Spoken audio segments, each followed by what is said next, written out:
to another episode of Better Life with Jake and Paul. I'm Jake.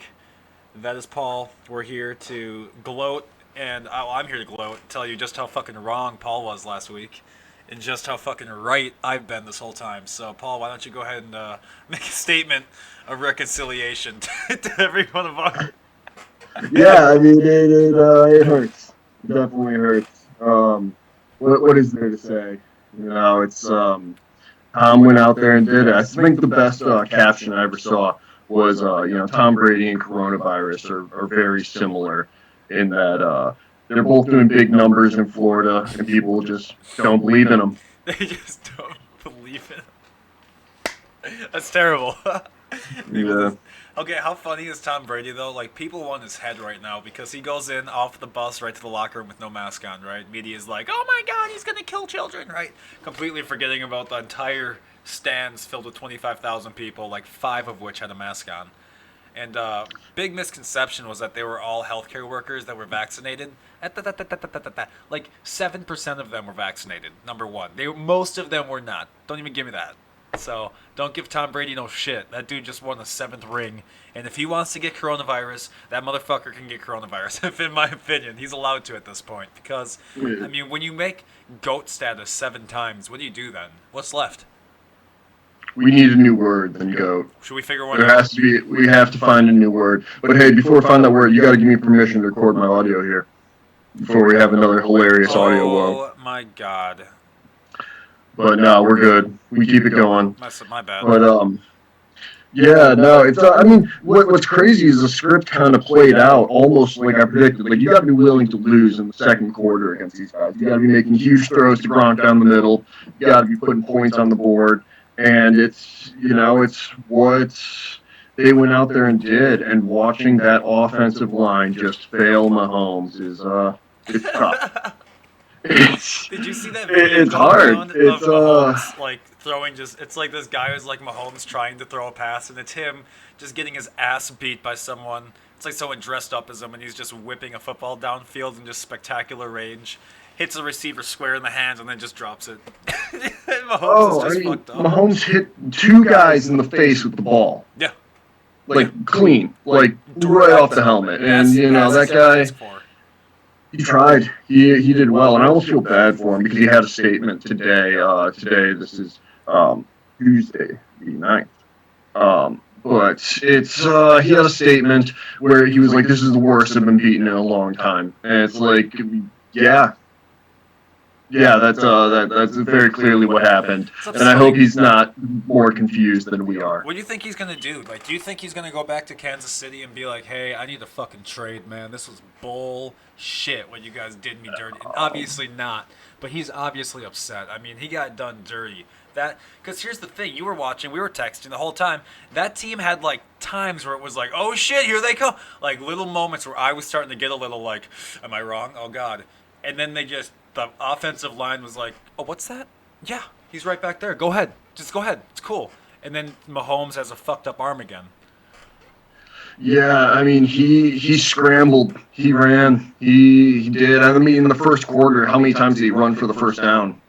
Like Yeah. that. I mean, I was starting to get worried in that first quarter that he was going to have to do this thing with his legs, and yeah, I mean, you can only depend on razzle dazzle for so long. But no, there was a sage moment where I had like an out of body experience where the commentators saying Tom Brady says they have yet to play their best football, and I'm like, oh my gosh, that's exactly what I said last week. Where it's like playoff football, Super Bowl is about who plays the best football. You're Like you right. have to play the best football your team's ever had. You have to rise to the ceiling of your team. These are games where they are ceilings.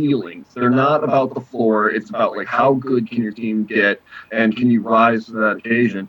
And with Tom Brady saying this, I'm like, oh my gosh, it's over. Oh no. Oh no. They're like the meme So, too, where it's like when Tom Brady gives you this face, you know it's fucking over. And it was like 3-0, Kansas City was up, and Tom's face was just like, "Fuck you." I don't know. He seemed this he had what was the incident that he got into with he got into it with like multiple times. I just read the article about him. Now I can't come up with his name. Um, Either way, I'll riff. But that 29-yard punt was the kiss of death. That guy kicking the ball out of bounds after dropping the snap. Oh man, that's like you see your special teams go out there and lay an egg. That's like, could you imagine being a linebacker or like a cornerback and you see your special teams give you that kind of like yardage? It's just devastating. So it was Tom Brady and Tyrann Mathieu. Mathleu. That guy with long hair, and they got big mad at each other multiple times during the game, in each other's faces, whatever. And then what's his name? Tyrann comes out. I don't know. Is it Tyrann or Tyrann? What is it? Who knows? Couldn't tell you. It's like who knows? He comes out saying that Tom Brady said things that he wouldn't want to repeat, and then deleted that tweet within like 3 seconds of posting it. And then Tom Brady today apparently apologized for Super Bowl 55 altercations. He didn't apologize. Yeah, I mean, I'm sure it might be. I mean, I'm speculating wildly here, but I'm sure it's related to like when they were jaw jacking each other and they caught it on camera. That's exactly what I'm talking about. Those moments. But like, what were they? Because everyone on Twitter's like, it was a racist comment, and then after people started saying it was a racist comment, was when Tyrann Mathieu like pulled down the tweet. So I'm guessing it wasn't, because he was like, no, I don't think he wanted it to turn into some racism thing. I think he honestly was just calling him like a pussy and stuff, and calling him faggot and shit, calling him terrible things that you normally wouldn't hear Tom say. I'm guessing is more what he meant by that. Yeah, I mean, I don't even know, but we're podcast guys. Let's get a professional lip reader on. Let's get them live. We'll pull up the clip. Okay. And we'll figure it out. Yeah, let me just. We'll get to the bottom of this. Do you want to know what I haven't done yet? Transition the goddamn screen. Hi everyone. Here's our faces. Oh now. No. We've been on the opener screen this whole time. That's okay. That's all right. Hey, people are listening to this on their Alexas at home. Most people listen to it on. Yeah, sorry for saying that word out loud. That's like the forbidden thing. You can't say the wake words out loud. Got me. Like, you can't say okay Google. You can't say hey Siri. Got the clip. You can't say Alexa. You can't say computer. Any of those wake words, again, those wake words are okay Google and like hey Siri and stuff like that. So got you guys. People get big pissed. Oh no! Everyone's phones are on. What's going on? What's up? Yeah, sorry about that. Hey, our faces are here now. Dude, I'm okay. Everyone can see my shithole apartment right now. So, I'm thinking I get like an L desk and I put it like here, right? And then the wall is white behind me, and then I just kind of look this way instead. How does that sound? Instead of looking at my dirty, disgusting couch. This couch made me throw up. That's how heavy it was. I don't know who you're speaking to at this moment. Who? You and me in the podcast. What the fuck else? You're just laying this one out to the fans. I'm talking like, how do you guys feel about the L desk? There's only one person here. What the fuck do you mean I don't know who I'm talking to? What do you guys feel about the L desk now that we got the video going? God damn it. Oh, God. I was talking directly to you this whole time. Yeah, of course. Oh, my gosh. Anyway, yeah, so I'm going to have a better... I'm going to put my green screen up, too, so I can make... Like, I made that Hunter Biden video. I probably should have had a green screen up of him, like, in New York City in that bed with that underage girl or something. That would have been a way better background for that. I think the podcast might spin off if we do that. What's that? But yeah, we should probably not do that on this podcast, of course. Everyone, okay, since everyone doesn't know, who doesn't know yet that I'm if you don't know I'm a comedian yet, I don't know why you're even, like, this, clearly most people were directed here because I advertised heavily on my other podcast for it. Either way, yeah, you know, most of the time, by the way, if I say something that you're like, that's pretty ridiculous, I'm usually fucking kidding. I'm usually kidding. Sometimes I'm not, but usually I'm kidding. Yeah, for those of you tuning in thinking, Jake here was a Vegas bookie, working deep in the casinos, working hard on the lines, answering phone calls, no, getting Vegas deals done. No, Over-unders. I just tell jokes at the casinos and like overhear what other people are saying, and then repeat those words to my friends and act like if they think, "Oh my god, this guy knows what he's talking about." I just overheard that guy say it over at the horse racing area. I have absolutely no idea what I'm talking about. Yeah, but I did make good on my bets. I did make good on my bets for last week. I said they'd be under, and I said it would be Tampa, and your boy took home both of them. So. Thank you very much. Paul lost both his bets, and homeboy Jake did not. Yeah, it's tough to face the music. It's tough to face. It's hard, you know. It's like, what do you even say? I want to get back to him. Let's get down to there. I don't want to talk about this. I want to just discuss one. I'm having night sweats over this. I want to discuss that guy because everyone's like, "That streaker. Why was he doing that?" Does everyone? Do you know why he did that? Do you know what that was? It's like an advertising thing, right? The guy's like famous now. What do you mean? No. So he made a bet because there's an actual wager you can place in Vegas that there will be a streaker in the Super Bowl. And so because of COVID this year and so little people in the Super Bowl, everyone bet against it. And he was like, "No, man, I bet there will be." And there wasn't a streaker. So he was like, "Guess I got to fucking do it." And so dude hopped the fence. He spent $1,000 on bail, and I think $5,000 on his lawyer. And I think he took home $374,000 on that bet. So he spent $6,000 and took home $374,000. So I mean, he won. He won that bet big time, and he's a hero. He's a fucking hero. He's a streaker. You're a hero. God bless that patriot. He is. Thank you, whoever. If you're listening, God bless you. God fucking bless you. You're a real man. Yeah, he was the most American. He wore the singlet. Yeah. He ran around with his ass cheeks out. And then when the cops were coming, he just slid. He didn't try to shake the police. He went down on his belly and literally rolled over and just waited to be arrested. He was like, you didn't see the players on the sidelines taking knees while he was out there? No, I didn't see that. Are you serious? No. Oh, you're fucking with me. Oh, fuck you. Oh. I am such a fucking idiot. Oh my god. Oh Jesus. Yeah. What? Someone has a blue flag in the crowd. Okay, I'm done. Yeah, alright. So where do we shoot? I mean, are we done with the Super Bowl? Let's get into MMA. Okay, so I guess we start with Friday night. Paige Van Zandt, like we said, she's getting into bare knuckle. We spoke on this very briefly. We probably didn't think it was going to go well, and as predicted, didn't go well. Didn't go well is a bit of a statement. I mean, and that was like a standard old school ass whooping. I mean, holy shit, dude. That video you sent me, it honestly looked like something you would find on LiveLeak. It didn't even look like a sanctioned fight. Well, one of the things that a lot of other podcasts have touched on, like the big ones, is that like this is bare knuckle fighting. Like it's a big equalizer. Yeah. Like you can be super athletic and you can do all the things, but it's like when you talk about boxing, it's a sweet science. And you have gloves, you have your shoulders, you have the ability to move within inches and use those 16 or those depending on weight class, could be 12 or 14 ounce gloves, or 10 hilariously.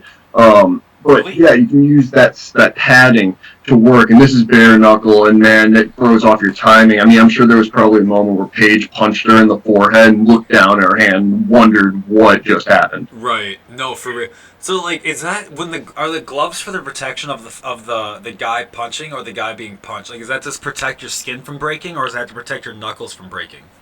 So it's definitely protecting the hands. Okay. It's protecting the hands. But over at Bare Knuckle Fighting Championships, they have wrist wraps on. So nobody's out there like breaking the tiny parts of their hands, but their knuckles are exposed. And if you're like not used to punching and you haven't developed like proper knuckle technique, like dude, she probably threw punches and was confused as to how hard. And meanwhile, you've got Britton Hart out there who's just dogging her. Just goes out there. It was like a fucking school fight, dude. That was I'm seriously, that was crazy. I have never seen some shit like that before. That was an old school classic ass whooping.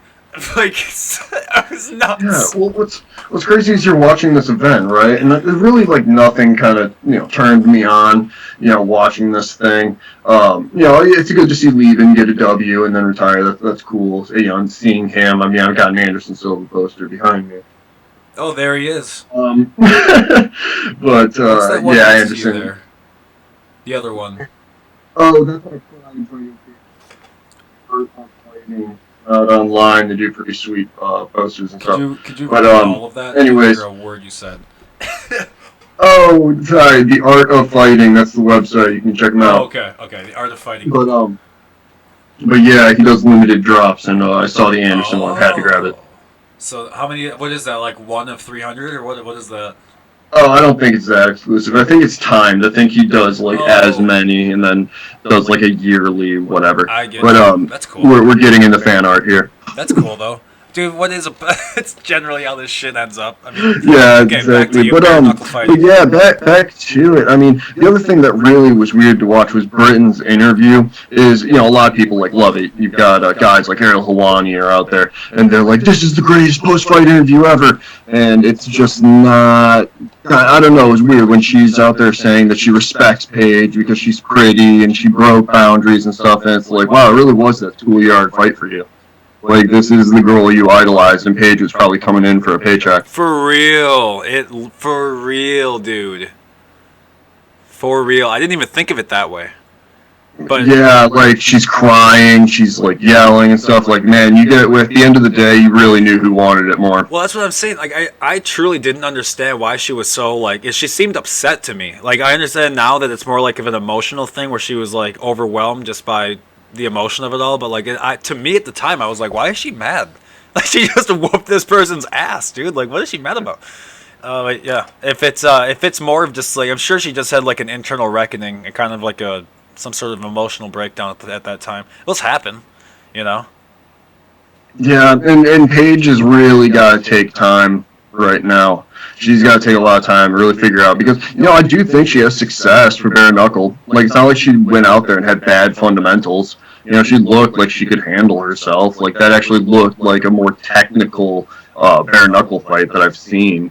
But yeah, she's gonna need time. The rhythm is different. The timing's different. It's a different sport. So like you've been through multiple different MMA arts at this point. I mean, you're a black belt in Taekwondo. You've done jujitsu. You've done all sorts of shit. So, like, is it like when you transition? I guess because you haven't gone from like UFC to bare knuckle or anything yourself, but like when you transition, let's say from like one MMA to another, like is it like severe? Like you got to really rethink how you're doing it to like get the timing back in, and like it's hard to put this into words, I guess, but like I'm Yeah, trying so to. I can elaborate on it. Yeah. You know the like 3-sport high school athlete? Yeah, what's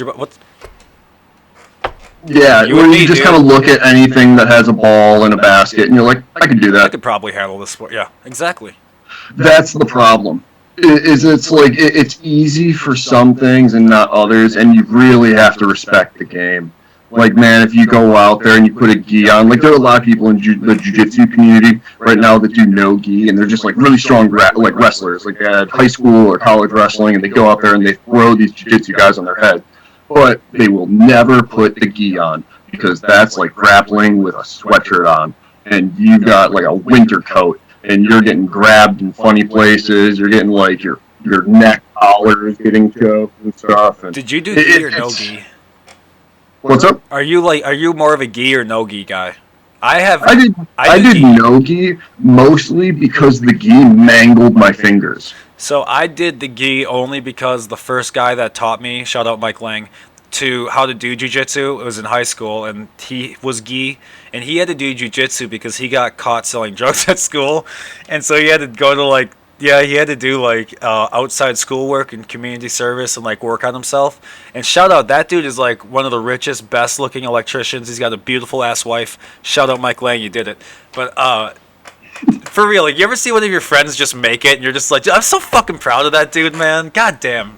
You see him at like an Applebee's, yeah, the local dude, Chili's. you Like, know, look at that guy. And, yeah, he's just out and about and he's making it. And back in high school, it was like, man, I remember when you and I were doing the dumbest shit together, and here we are. Hey, look at us.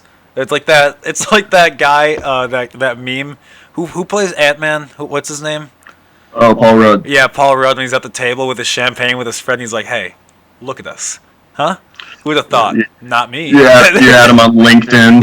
You send him that LinkedIn, add connect. Anyway, so when you're so, so you did Nogi. Well, is that just because of the place you went, or was that because of something that you wanted to do? It's something I wanted to do because very quickly I realized my fingers were going to get broken. Like, I realized almost immediately that like you're wearing, with the gi, and it's an art, man. Like people that do have black belts in gi, jiu-jitsu, like that is a creme de la creme black belts. So no disrespect to it, but man, for me, I'm a casual. I'm a filthy casual. Like I'm not gonna go out there and break my finger for the love of the game. Like that's just not gonna happen. That was what was like I remember when I got to college and we were playing like intramural sports, and me and like two of other people on my team were the only ones who have ever played hockey before, like playing intramural hockey in college. So like most of our teammates have never skated before. Some of them didn't even get their skates sharpened before showing up to the first fucking game. And so like my friend and I are like just sacrificing the body for an intramural fucking hockey game. I've got bruises all up my goddamn thigh because I'm just bodying snapshots. And I'm like, what am I doing? What am I fucking doing right now, dude? Is this win that worth it to me? And the problem is that win was worth it to me that much.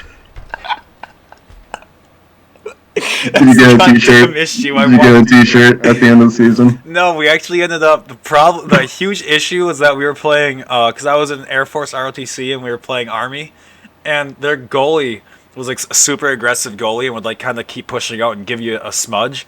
And I rushed the net one time, and like he was trying to push into me, and I knew he was gonna, so I kind of pushed back, and he tore his meniscus and his ACL, and he lost his ROTC job. He lost his scholarship. So I feel a little bad. I take some responsibility, but if you wouldn't have slashed me in the shins 4 goddamn times that period, I wouldn't have charged the net. So fuck you. I don't feel that bad about it. You know? Oh man. Okay, I'll stop talking. Let's listen to the me show. Me. Sorry, we'll go back to MMA. Oh, I was ready to do this. I was ready to spin it entirely. Go for it. I was like, let's just talk about me. This whole goddamn show, for fuck's sake. So yeah, did you have any like martial arts experience or anything in your brief military experience?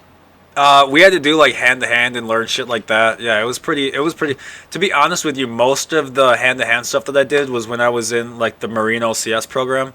So like for people that don't know, I was in ROTC, and then they were like, "Hey man, we found your medical file, and it turns out that you can't be in this program." And I was like, "Well, that's really shitty."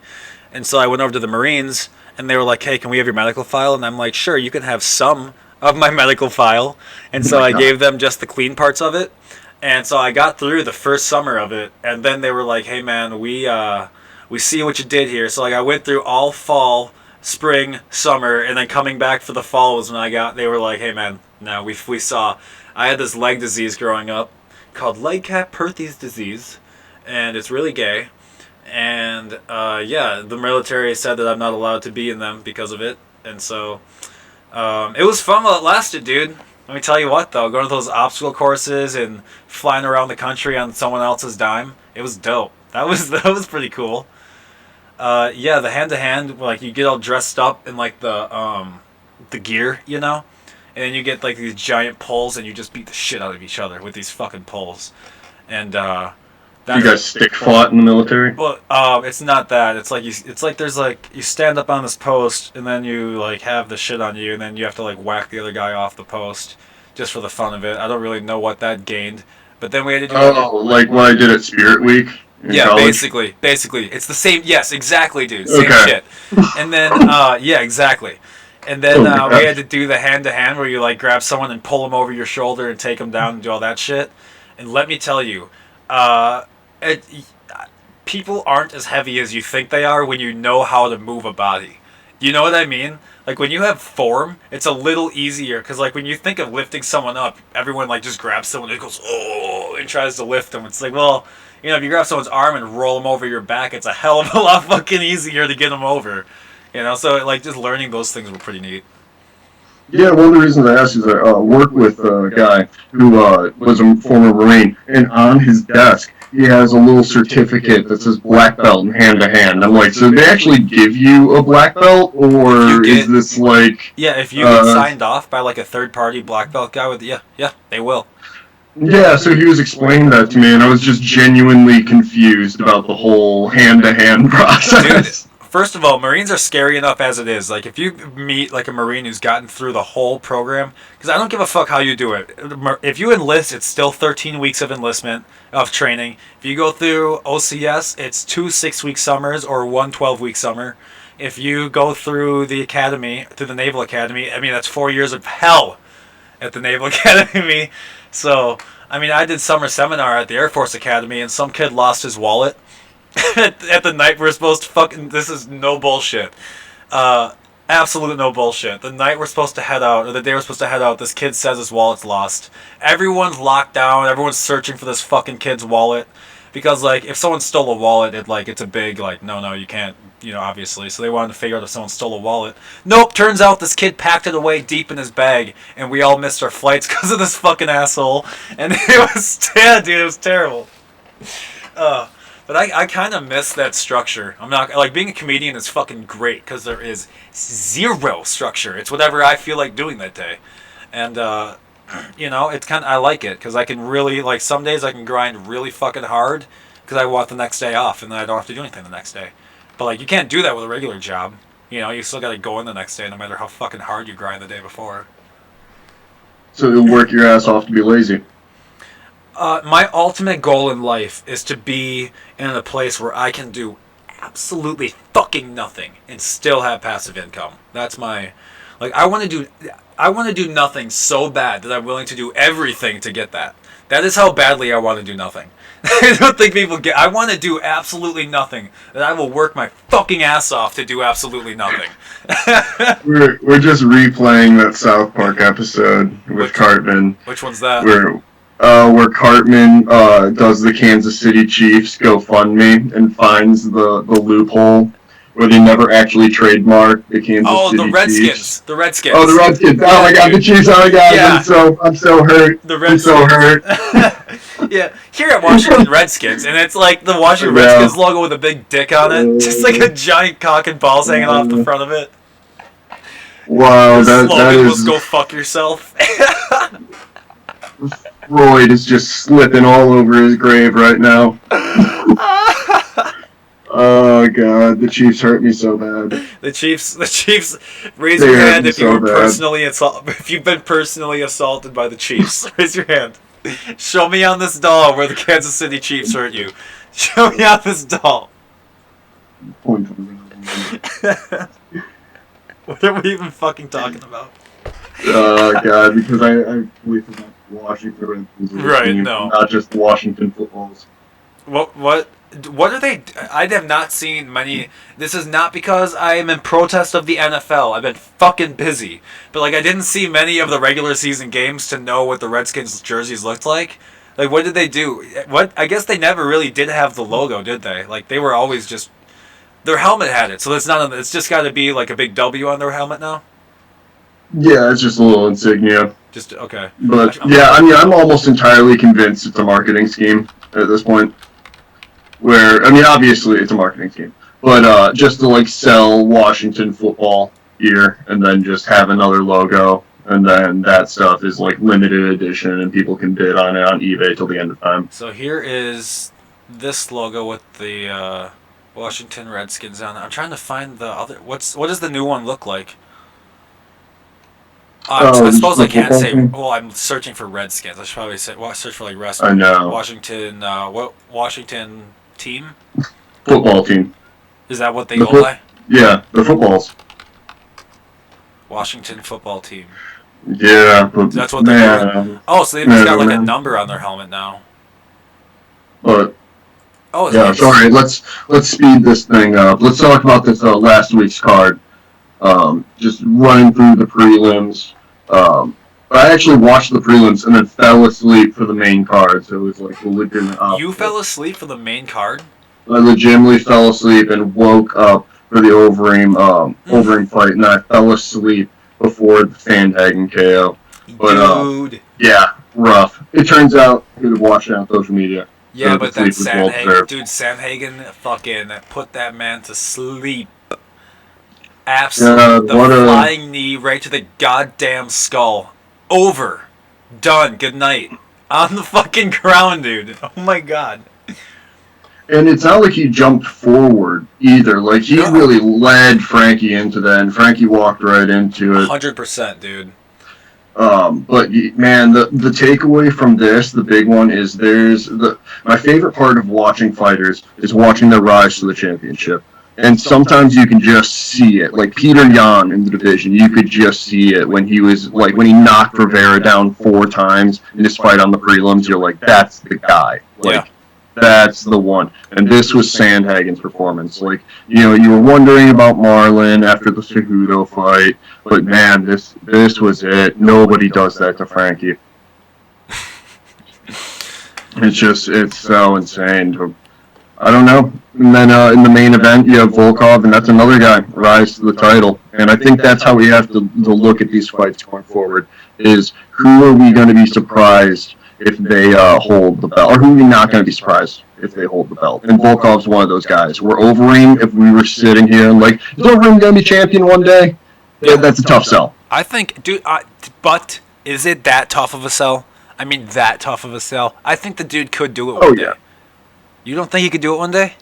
He's going to beat Ngannou or Stipe. Dude, have you seen the fucking fights that we just looked at? I mean, we were just talking about how Sandhagen was most likely going to get his ass kicked. No. He was minus 400. Were we not talking about how he wasn't looking so hot in the last episode? We accepted the possibility that Edgar can do this. Edgar's done it to Yair, but that was like a no bet. That was like Frankie by submission for $5 to win 150. That's something you punt. I guess. Like that's what we do. Like that's the difference between like the MMA guys, like the pros, and what we do here is we understand value. Like, at minus 400, you're expecting Sandhagen to win, what, 9 out of 10 times? 8 out of 10 times before you get your money back? And that's just not how the game works. Right. Like, Frankie had a chance, and Sandhagen just blasted him. That's just... Blasted the shit out of him. If you haven't seen that clip yet, everyone listening, go see that clip. That's actually one of the more unbelievable clips that I've seen. So what's more impressive, that or the Street Jesus Masvidal flying in? More impressive? I don't know, man. Why would you ask such a controversial question? What? It's definitely the right answer is Masvidal. The right answer is the Masvidal thing. But man, I mean, that almost reminds me of Jimmy Stevens had a flying knee that was excellent back in the day. Beyond excellent. Dude, okay, can you, real quick, that video that you sent me of, like, Joe Rogan talking about the Three Stooges on stage when there was, like, ice all over the damn map, what was that? What happened there? The guy just spilled the ice bucket. Like, right, but, like, so he had ice on his shoulder or some shit, and then the bag just ripped. And the bag ripped. Spilled all over the place. Dudes come out with a bucket and try to like put ice in the bucket. As soon as they start getting ice in the bucket, dude tips the bucket over. Ice goes all over the thing. Oh, meanwhile the crowd's going crazy. The crowd's going hard on these guys. These guys are not professional athletes. Boo. I feel bad for them. Joe Rogan's on the thing. We're looking at the three goddamn Stooges here. Oh, he just tipped over the damn ice bucket. You got the most well-known person ever right now in the world just shredding you. All of the fans are shredding you. All because a bag of ice ripped. Oh yeah, no fault of your own. And then the UFC has the gall to be like, on this day, what, 7 years ago, or whatever, like this is some legendary moment of these guys just playing hockey with the ice in the ring. Like, the UFC's just like, on this legendary day. Like, I don't know about the guys that actually fought in that fight. Like, you didn't want to mention those guys that, Because like, you guys aren't. Yeah, legitimately. the sport is UFC. Like, no, let's look at this bucket of ice. Hey, man. Sometimes that's really important. Sometimes it's really important shit. Well, okay, how about the upcoming cards for this week? Fucking Burns and Usman. Okay, we have to come to the realization that we are one positive COVID test away from this being Macy Barber versus Alexa Grasso as a pay-per-view. This card is ravaged. There is Chris Weidman and Uriah Hall last week fell out. Like, this card has been just cursed by COVID.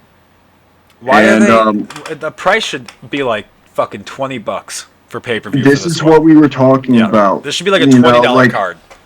They have to do something with this pay-per-view model. Do they not want to make money? I guess, right? I think that they're hoping that it goes back to the old ways, but it's just not. You have to understand, it's just not. No matter how much Dana White gets on stage, we know who the streamer is, man. We know who's streaming. Go ahead, stream it. We'll show up at your front door with the fucking SWAT team. Without all this shit talk, okay. Fix your pay-per-view, motherfucker. Like, before you start worrying about one guy on the internet, you got to worry about the fact that no one's gonna pay $80 for a C- fight card. Like, no one's gonna pay that, dude. And what's going to be real shocking when he finds out how many guys on the roster he finds.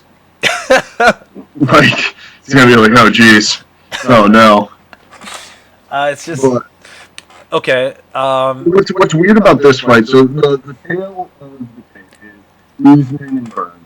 And the line is steamed out of the just Jesus. I mean, I think it was minus 260 last I saw with Usman. But I mean, these are guys that have hundreds of rounds with each other. Like, there are a bunch of people that know who wins this fight. Yeah. There are a ton of people. And it's really weird to watch this peddling by, like, Daniel Cormier and Ariel Helwani were on their show yesterday, and they're out there. I'm starting beefs with them. But no, it's weird to watch them go out there, and they're like, everybody knows Burns is going to win this fight. I was like, okay, but Vegas doesn't know? Like, Vegas does their homework, guys.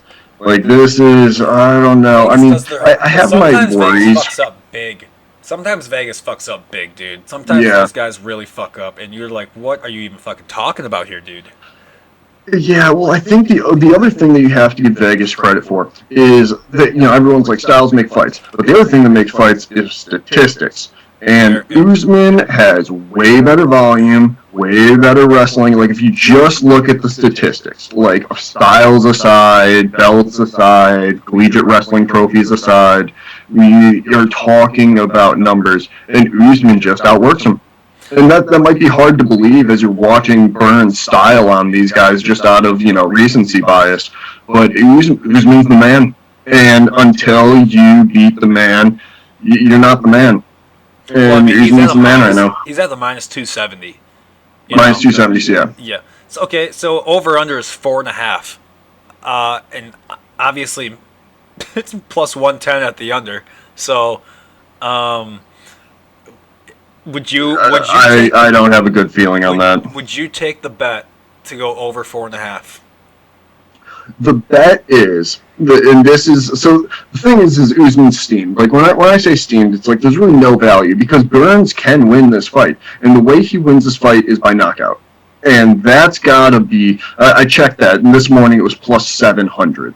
And that is a legitimate punt. Like, that is the only action I would take is Burns by knockout. Because that's, I mean, the guy's got devastating hands. Usman, you know, he's been in some wars. He had Colby Covington. Him and Colby dogged it out for 23 minutes. That's the play I like. Do I think it happens? No. Am I going to go on here and tell you, like, this is my pick of the week, lock of the week? Like, no, it's not. But this is, it's the play that I think has the most value.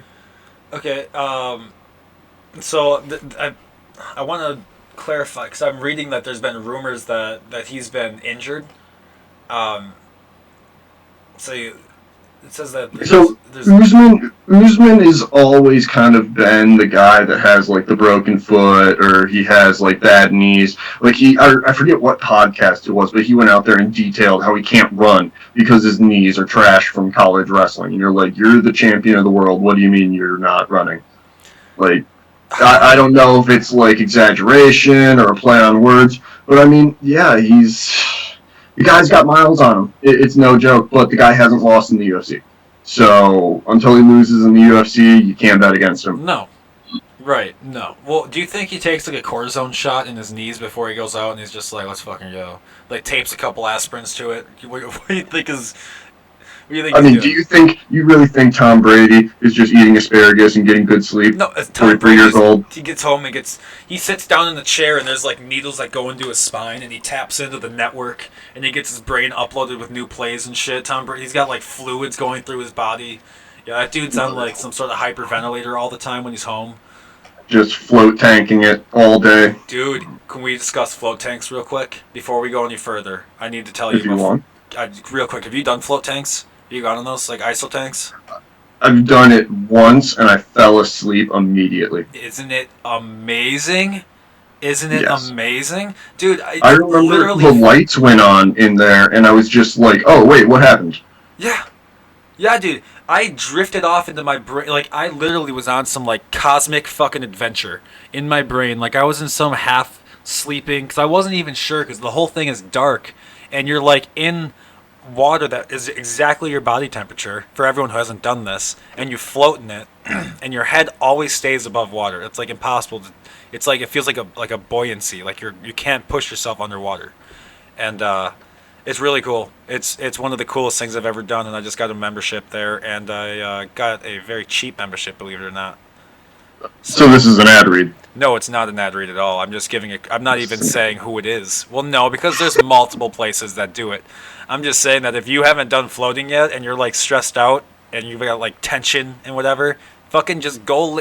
It's like do one of the trial. Most places you walk in and you're like, I've never tried it, and they're like, for $10 you can try it for an hour and a half, and you're like sold, and it's I promise, worth every penny. That's just, I couldn't believe it, because I remember you talking to me about it a couple Christmases ago at Grandma's, and I was just like, well, might as well give that a rip, and it's worth it.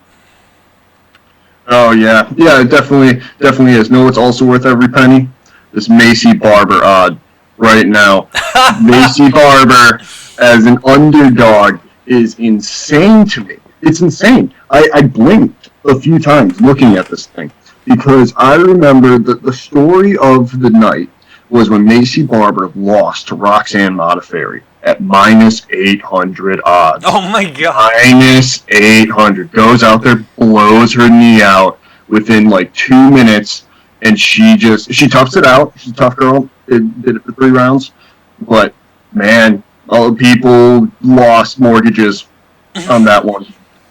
And to see her at dog money right now is insane. To see that minus 800 to dog money is insane to me. And Alexa Grasso is very good. No disrespect to Alexa Grasso, but she has losses. And Macy Barber has a lot of ways to win. Where she can win with the wrestling, she can win with her pressure, she's got good hands. She's improving every single time we see her. And, no disrespect to Grasso, she's improving. I'm sure she's going to look better. And Macy's going to give her opportunities to look good. But I think Macy at dog money, that's some serious squeeze. Well, okay, so first of all, are you going to put any bets on that fight? I've got to think about this thing long and hard. It's pretty early in the week, and I don't like the main event. And I just got host on the Super Bowl, Big time. So we're gonna have to be a little careful. I just got host on the Super Bowl. Why am I laughing so? I cannot get over that, because I was just like, I went back and listened to the episode to make sure that I was allowed to gloat as hard as I've been gloating, because I was like, I don't know, man, and then you're like, I think that the Chiefs are just gonna come back, and I was so goddamn right. Put your headphones back on, I'm gloating. Yeah. Sorry, you saw that? You saw that?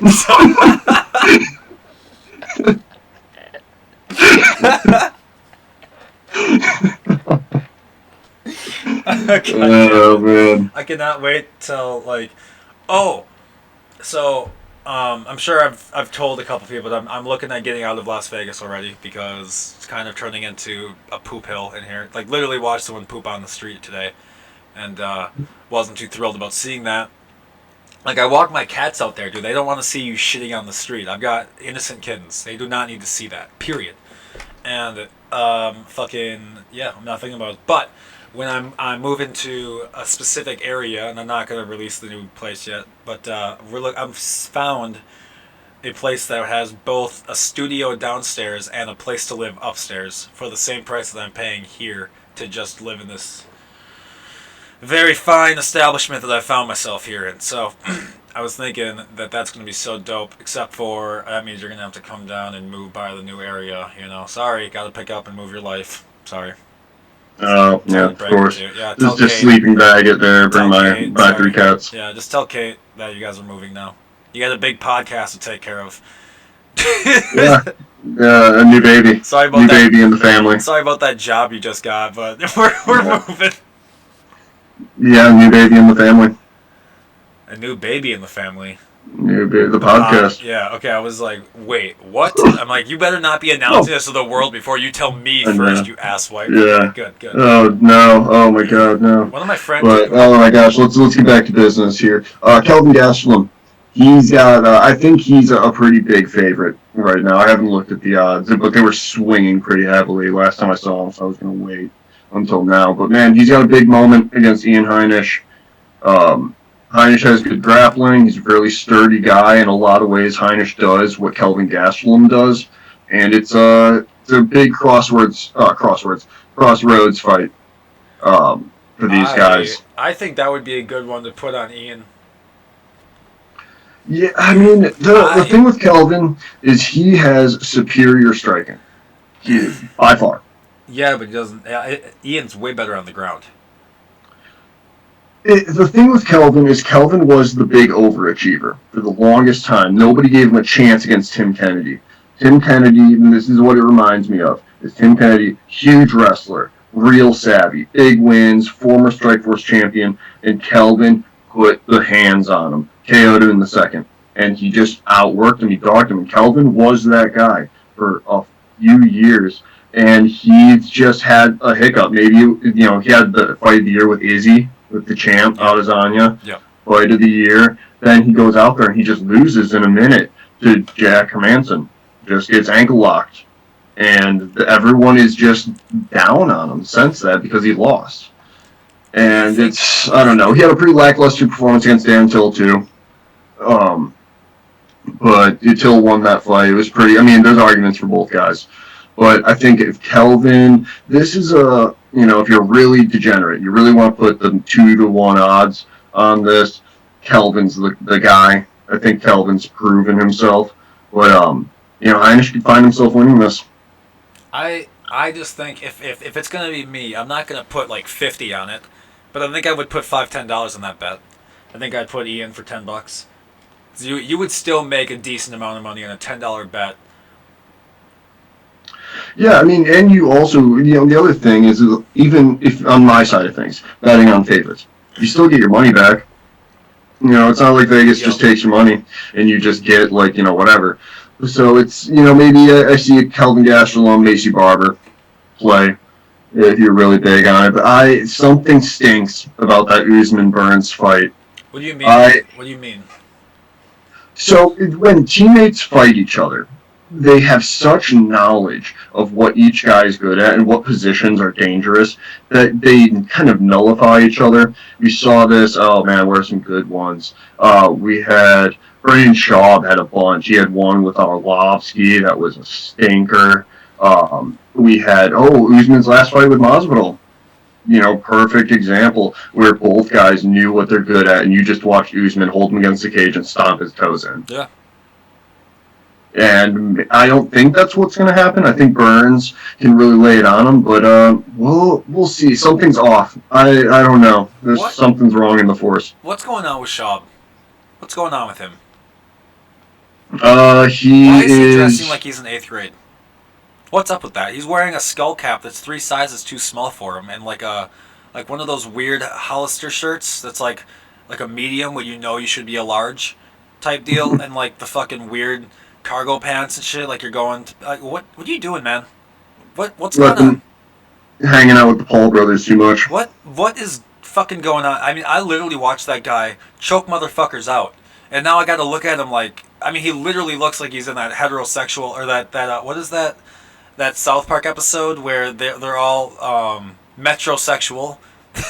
They're all dressed up like they're gay. Like that's honestly what it looks like to me. He's dressed up in like what are you doing, man? What's going? You know, your buddy gets accused of rape, and now you're dressed up like you're fucking in 8th grade to avoid the accusations or something, or what's the deal? Yeah, I don't know too much about Shaw, but let the man enjoy his food truck diaries. Let the man enjoy his food trucks. That's his big hit podcast. He takes the hottest fighters of the time and invites them to local food trucks, and they just talk shop. Cool. But man, I don't know. Cool. These media heads in MMA, it's like I try to. Here's the deal, man. I really do genuinely try to like people. I really try my best. Like I do my absolute best to try to like people. It's like, dude, I need you to grow up. You have children, man. You need to grow up a little bit. You just need to. Like, it's fun in games. Like, when you're 29, 30, whatever, you don't quite have kids yet. Like, people, like, bachelor lifestyle, I get it. But when you have, like, children who are literally watching you and, like, copying what you do, you need to fucking...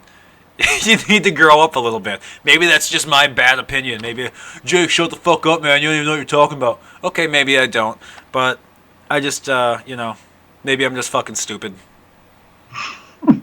It's in the world of MMA media right now. We just had Stephen A. Smith say he doesn't like watching women's fights.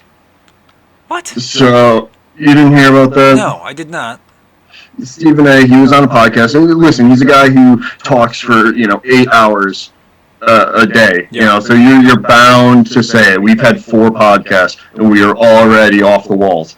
So it's like you're bound to say things that you have to apologize for. You have to apologize for. Yep. And he got caught. I don't know what he was thinking. Of course he knows it because he would never say that to a WNBA player. Never. He would never say that to a women's boxer. He would never. But he just got caught up, and he just said that he doesn't like watching women's fights. Is specifically in MMA, and they were also under the context of watching a woman fight a man, too, which I think does change the context. Wait, can you repeat? So line that up a little better for me, because now I'm a little thrown off as to what the context is. So they were riffing on fighting, and a woman potentially fighting a man. Okay. And Stephen A. just riffed. And he went off and he's like, I would never want to see this, blah, blah, blah. And then I just don't like watching women fight in general, and it goes against his sensibilities and things like that. But so he started off in one subject and just kind of drifted more generally into it. But, the MMA community went hard. They went hard. They went after him. Pretty bad? Pretty bad? Let me hop on Twitter and check out the Twitter sphere and see what's going on. Oh, I mean, Joanna went after him. I mean, the other thing that's crazy is, the fight of the year last year is arguably Joanna versus Weili Zhang. And that was a down-and-out brawl. And both those girls need to get paychecks from the UFC until the end of time. And that is, I don't know. But he got caught. But yeah, the MMA media world is really strange. You got guys that will go up there and ask really hard-hitting questions. You have super, professional guys from ESPN. Then you got the guys going up there and asking Holly Holm what her favorite color is. Yep. Like, yeah.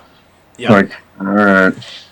No, I don't really see anything at the moment, but I do believe it definitely sounds like something that he would accidentally slip up. Because if you're like Steven and Skip, like even on their show, what the hell is their show that they play video with Lil Wayne's music? What is that? Oh, they just go out there and Undefeated or whatever, and Undisputed is what that show is called. Mm-hmm. And I mean, they made it very clear. Like they make it clear all the time that they don't like watching women in contact sports because they're just fucking like old, man. They're in their fucking 50s. They don't. I mean, come on, man. You gotta. I don't mean to be that guy, but it's like when everyone went after the fucking dude from the the Duck Call show. Duck Dynasty. Duck Dynasty, when he said something about gay people or whatever, and everyone's like, "How could you say that?" Because he's from fucking southern Louisiana, dude. He's a Baptist. Because obviously, look at him. What do you mean? How could you say that? How could he not? Fucking look at the guy. Would you think he would be a progressive? Did you think he'd vote Democrat? Like, what did you think? Seriously, fucking give me a break here. Everyone, like, I feel like there's a lot of pretend rage. Like, yeah, should he have said it? Probably not. In general context, probably shouldn't have. But if you're gonna go after some dude who's 85 because of something he said, like, he was raised his whole life, like, okay, God likes everyone except for gays. Like, that's what you learn in church growing up when you're like 1931. But I don't know. Well, it's almost interesting you say that because Joanna mentioned it in her tweet when Joanna went after him. And Joanna's like, something like your true colors or something, like, thank you for showing this. Like, Joanna kind of, I don't know. It's a weird thing because ESPN is hawking pay-per-views for the UFC, which has a deep women's roster, and they're about to have a pay-per-view with Amanda Nunes fighting Megan Anderson for her belt. And it's a weird backdrop. Okay, here we go. Here it is. Okay. Plus, and Joanna just came out. Just said, "We women do not need your support." And we don't need your support. So that's weird. Yeah, where I jump off the bandwagon is when they try to engage physically. Smith said, for example, "I don't ever want to see a woman boxing a man," which I fucking agree with. I don't ever want to see that. I don't want to see a woman in the UFC fighting a man, which I also fucking agree with. Because call me out. You know what? Put me on the news. Good publicity. Fuck you. Here's the deal. A woman in the ring fighting a man, both at their prime. Putting Conor McGregor against Amanda Nunes. Who's gonna fucking win? Don't even give me that Amanda's gonna have it. Conor would fuck her up. There is such thing as a goddamn biological difference in men and women. As a college-educated motherfucker, and so are you, and so is everyone else who says things like this because they realize that people are gonna get killed. People are going to legitimately get killed, dude. This is like domestic assault times 7. Like, where you're like training to beat the fuck out of someone. It's not like just beating up someone. You're training to. Yeah, I mean, there are weight classes for a reason. It's not just like Professional Fighters League, which is an actual organization. But, is that really? Yeah, it's just, there are weight classes for a reason. And it's one of those super silly things. However, I do think Conor McGregor versus Katie Taylor for the Irish Boxing Championship of the World, Katie knocks him dead. You think so? Oh, Katie Taylor's bad. She's bad. Yeah. And, I don't recognize that name too much. I'm going to look her up. She's a sweet boxer. But, anyways, that's, looking further down the card, we got Bobby King Green, who's king of COVID, by the way. That guy has been more active than any fighter. Him and Kevin Holland were tied for a while. I think Kevin squeaked him out at the end there. For activity. Katie Taylor to me is I think of her as like an Olympian gold medalist. I kind of forget that she does other things. But yeah, go back to you. Go ahead. Well, yeah, and she would box Conor's ears off. Maybe, I'm not denying that it's possible. I just think to put as a blanket idea. Oh yeah, no, we gotta stop this. Like, do you know who Zuby is? What? Do you know who Zuby? He makes music. Zuby Music. Do you know who that is? Oh yeah, the music guy. Yeah, he in Bridge. Like someone was telling him that whatever. So he identified as a woman for the day and literally just obliterated all of their world records, and then identified as a man immediately after he was done, and still holds those records. Yeah. But that's all that needs to be said. So I'll leave it at that. Back to you. Yeah, back to me. And back to this Pedro Munoz Virginia Rivera rematch. So this fight happened quite a few years ago. Rivera won. It was a split decision, pretty contentious. But you always go with the guy that won. And I think both guys have made improvements. They both changed their game a little bit. But I like Jimmy. I think he might be a little bit more athletic. I don't know what the current odds are on this. It's not in my notes. But Let me look. yeah. So then but those are the two prelim fights I'm really excited for. Is watching Bobby Green versus Jim Miller. I think Bobby Green takes it. Um, Jim Miller just recently had a fight. He had a win over armbar, and I think that's Minus he wins these. What was that It's minus 270. for Green? Yeah, for Green. Yeah, that's about right. Over under 2.5 plus and minus plus 200. So he's minus 270 on the money line, and he's fucking over under 2.5 plus 200 for Bobby Green. So that wouldn't be the worst. You're obviously not going to make a shitload off that, but it's a bet that you could make money on if you wanted to. And Green does have finishing potential, but I don't know. This is a fight between two really savvy veterans, and I think Bobby Green just has more athleticism. Do you think Jim Miller maybe did the Rocky approach though, and just got in super dope shape in the last couple of months? He had a really rough go of it with Lyme disease. Really? Yeah, he had Lyme disease, and he apparently it just tore him up. And within the past few years, he's been able to get his medications under control, and he's been submitting guys. He's been putting on wicked fights, and he's on a little bit of a career resurgence. But I think Bobby Green is the guy to stop everything. When did he get diagnosed? Oh, this was years ago. I'm reading the thing on it. He looks like he was diagnosed in 2016. So, dude, I know plenty of people with Lyme disease. That shit sucks. I mean, we come from Wisconsin where like everybody hunts at the age of 7 and up. Everyone's got ticks in them. But my Uncle Nick has fucking Lyme disease, and it fucks him up like just about every year. Yeah, man. I mean, did I just go on here and say all the favorites are going to win? You basically because, yeah, well, favorites win. Yeah, like exactly. Yeah, they aren't favorites because they're not good at what they're fucking doing. There's a reason why they're favored. We've come, and a lot of my success comes from betting favorites. Like, as odd as that sounds, like everyone wants to hit the dog. Everyone wants that story to tell their friends and have a group hug in the living room when their dog, comes out winning. But there was a time, I forget when the stretch was. I think it was September to November, where there was like 30 straight favorites that won. Yeah. It was like 3 cards in a row, and there wasn't a dog to be barking. And so I think this is one of those cards where we just kind of see a trend back to normalcy. Well, it's why you remember the 2007 Super Bowl so goddamn well. Because the Patriots were the favorite and they lost. And that's why you'll remember it forever. Because it's rare that happens. Which is why you remember, like if something regular ass happened, if the Patriots swept that entire season, you'd probably not even know that they played the Giants in the Super Bowl. You probably wouldn't even remember that. Because they would, if they literally just whoop, right all the way through, people would be like, yeah, they just won that year.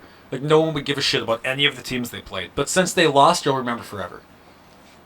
Do you think Tom Brady sent a DM to Aaron Rodgers and Drew Brees and just said tied? Period.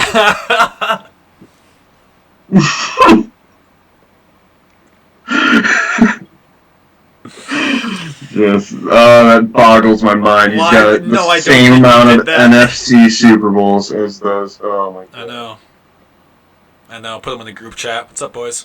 Just lines up his rings. What's up? Here's my trophies, rings, everything. You know what they should do at the end of his career when he's all done? They should figure something out where they like go to both teams that he's played at, and they grab all of the trophies that he's won with each team and just like line them up in front of him, and then he's got like rings on display, but inside, remember we were talking inside the fucking glove from the Avengers, and he's got like Thanos. Yeah, he's wearing that, and he's got his fist, and it's just a photo op. That would be the dopest picture of all time. God, what is Bud Light gonna do without like a Marvel movie every year? Is he in the Guinness Book of World Record, by the way? Tom Brady, Guinness Book. Because if he is, because the coach for the Tampa Bay Buccaneers just got his world record for being the oldest coach to ever win a Super Bowl. But does Tom Brady, because I feel like he has the most rings, right? He has the most rings. Yeah, he's the winningest ever. That's why we have to find the new word for GOAT. There has to be a new word. Yeah, so he is. My bad. Looks like Like, he's... I think the only person that you could even put into that level of, winning is Michael Phelps. Yeah. That's probably it. Do you remember when everyone flipped out when he was like caught smoking weed? Oh, I'm so disappointed. And now it's like a giant revenue maker and considered essential business in pandemics. Well, and the other thing that I think helped that was towards the last few years when he was like, yeah, I held my breath, stared at a line at the bottom of the pool, and ate 20,000 calories a day. He's like, yeah, things were a little unstable for a bit. Dude, real quick, can we talk about fucking Gronk and his 2 touchdowns in the damn Super Bowl with Tom Brady? How many guys cashed that first touchdown Gronk ticket? That was the money. That was cash money. That was plus 900. I had friends that bet that. My cousin Ryan specifically ended up taking home $700 on it. Filthy. What those two can do. Unbelievable, dude. They just know each other. It's like they just need to get Julian Edelman back on that. Like, Julian Edelman, come to the Bucks, man. It's fun down here. And they're like, all right, like all of like LeBron James and friends when they all jump teams, and like fucking they all come down there and they just start fucking everyone up. Just bringing the boys to Miami. Just bringing the boys to Florida. Squad. All right, hey Patriots, we're gonna rebrand down here as the Bucks. Everyone, come down. We're rebranding down here. Coach Belichick, you want to come be our head coach? And then Belichick rolls down. He's the head coach of the Bucks, and it's like, what just happened? That would be great. Yeah, he becomes the defensive coordinator. Do you think Belichick will ever leave the Patriots for another team, or do you think he retires with the Patriots? If he wants to be a truly wild boy at the end of his career, he would be like a defensive coordinator. For another team? Yeah, if he ever decided to leave his role and not just retire. Because that guy befuddles quarterbacks. Yeah.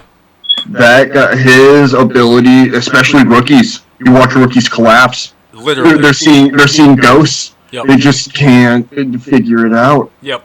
And I that's a secret sauce. Dude, he's good at just building players, period. He's just good at building players. Like, yeah, so he got caught spying on some teams. Ooh! That's what it takes. Literally. That's what it takes. I know. Listen, so he got caught with the drone. Okay, it's the whatever it happens. But, the way that he can break down the fundamental of the game and, step by step, I don't know how he does it. It must be film, and they must have film outside in the field with them that they're like, no, here's your step where you fucked up. Don't fuck that step up this time. And then they re-record it, play it next to each other, and see if it got fixed. That's the only thing I can think of, because it's every time a player makes a mistake, you don't see the mistake again next game. What's crazy is during that Spygate or whatever, right? Yeah. What, he's spying on the Jets, right, on the Bengals. Right. No, he wasn't spying on them to win. He was spying on them because he's addicted to winning. And that's the problem. The guy just couldn't help himself. No, for sure. Yeah. He thought I think he wanted to watch that Jets footage. He's watching this garbage football and the worst team imaginable. Watching Mark Sanchez fumble the ball at practice, and he's like, no. Okay, here's one thing that I want to be very clear on too with Deflategate. I played a lot of football in my fair day. I played football with some flat fucking footballs, with some rock hard fucking footballs, with some medium soft fucking footballs. I don't give a fuck if that 2.5 PSI was in there or not. I don't think anyone who's ever played football who says that 2.5 PSI matters has ever actually played football. You might have been on the team, but your motherfucking ass wasn't playing. That's for goddamn sure, because you would know that it doesn't matter. It fucking doesn't. It's the same fucking ball the other team got to use too. Not only that, they still won by over 30 points. So what the fuck are you talking about? I don't want to hear it. I just don't want to hear it. It's bullshit. It's a bullshit argument. Fucking every scientist in the world be like, yeah, if it went from warm to cold to warm to cold, which is what it fucking did, that air pressure changes. That's why your tires, when you're fucking get cold out and your tires are like, bing, bing, bing, bing, low pressure. Why do you think that is? Because that's how the fucking world of physics works. So, yeah, like there's just one football. Sorry like they just play with the holy grail of footballs. That's the Super Bowl ball. Kick it through the uprights. Same ball. It's the most frustrating thing I've ever heard of in my life. I'm like, are you guys serious about this? Right? Like, this is where we're drawing the line in the sand. A fucking 2 psi in the football. We've seen a lot worse shit go on with this fucking game. We've seen players legitimately. And then they're like, when they've just added time to the clock for no reason. We've seen that. No one says dick.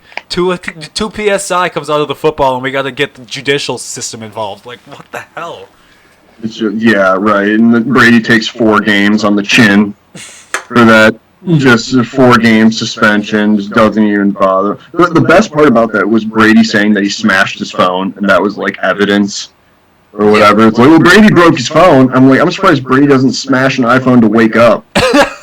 Like, he doesn't take an iPhone. Like, he's sleeping on his beautiful molecule air mattress, and the alarm goes off. He takes it and cannons it out the window. Well, not to be that guy either, but like, if you were born at any point during the internet revolution, you would know that breaking your phone doesn't mean dick. You can get all that fucking data back. I've broken phones left, right, and fucking center, man. All that data comes back. It's not you can either have an SD in your car, you can either have an SD, or if you have an iPhone, it gets backed up to a cloud without your permission. It just does that. So, like, right, but that was a legitimate headline. Brady broke his phone, so he's obviously guilty. I know. It basically reminded me of like any trial that gets big in the country, where like any development happens, like, oh, here's allegedly what happened, here it is, and everyone's like, oh, then that must be exactly what happened, and you're guilty before you even fucking get to the judge. You know, like, that to me is exactly what happened. People love seeing the winners die, and that to me is what happened. I don't think it really had anything to do with 2 psi. I think it was a chance to take down the king, and that's what happened. Yeah, I mean, everyone wants to see the golden boy lose, and it's just not happening. And then he goes out there and says, I'm going to do it again next year. Yeah. And I'm going to have night sweats. And then goes and does it again, and then does it again. And then goes to the Bucks and does it again. Like, I mean, come on. This dude is legendary. If you're fucking still talking to me about Tom Brady not being the best of all time, you need to fucking reevaluate your life. Get your fucking ego out of the way of your goddamn eyes so you can see the reality that Tom Brady is really the greatest quarterback in the fucking history of football. Don't tell me he's not. Don't tell me he's not. Man, so that's the thing. So we talked last week about Mahomes when he was on the verge of potentially GOAT talk. Yeah. 3 rings. Yep. 4 rings. Harder conference. The AFC is a little tougher. Yeah. But man, how many? What now? How many? Tom went 7 for 3. So I mean, he's lost 3 Super Bowls, won 7 of them. And so he's been in 10 total. Mahomes has only been in 1. Or 2. With 2 now, yeah. 2. So, we can't really be having the conversation about his legacy being dogged already because honestly, he might be traded somewhere else and blow up with, like, let's say for the fucking sake of it, he goes to, the Patriots are like, hey, we need someone. And then he goes up to the Patriots and somehow gets zoned in. I don't know, but it's possible. It's tough to say. Yeah, I mean, I'd be pretty hard-pressed to think that he leaves Kansas. But yeah, I mean, now it's the uphill battle. That could have been a really shining moment for that young man. Yeah, it really could have been. And in some ways it was, because he still was getting solid passes off. He still was rushing. The unfortunate thing is he just didn't have a team around him at all. Like, literally, he did not have a team that day. I mean, you would watch the slow-mos, and dudes would just get in position of the block, but not look for the block. They would just get in position of it, and then just blows right by him. And it's like, dude, but that's the guy. Like, you don't do the position for fun. You do it to block that guy. Like, what the fuck? So it's I think I was actually a little too hard on Mahomes last podcast. I think I was a little too hard on him. I thought I saw good shit. He did good stuff. He did nail a lot of his passes, even if his receivers couldn't catch it. He would give it to their hands, and they would just throw it in the air and be like, hey, tip drill, Bucks, your turn. Like, literally is what was going on. And could they fucking stop holding for 3 seconds? I don't mean to be that guy, but they're like, every gosh. time the refs threw it for the Bucks. No, they literally lined up offsides on a fucking field goal. They literally were grabbing jersey, grabbing ankles, like chop blocking. They deserved all of those penalties. They did every single one of them. Yeah, and I Except for that remember iffy talking pass to one of my interference. friends beforehand. I was like, "Yeah, I like this. You got to get in their head. You gotta play hard football. You gotta get the ticky tack ones early." But by the end, I'm starting to realize, oh, these are just frustration penalties. Yeah. Like they just started that way. Unsportsmanlike conduct almost immediately, literally. Yeah, it's something. But the other thing is the Bucks had that drive from like what the 5 yard line, the biggest drive of the season, Yeah. and that's what we were talking about. It's like who is going to stay on the field, and the Bucks never left. No, they were constantly there. Tom Brady was on the field literally the whole fucking game. The Bucks defense did a great job at locking it down. They really did.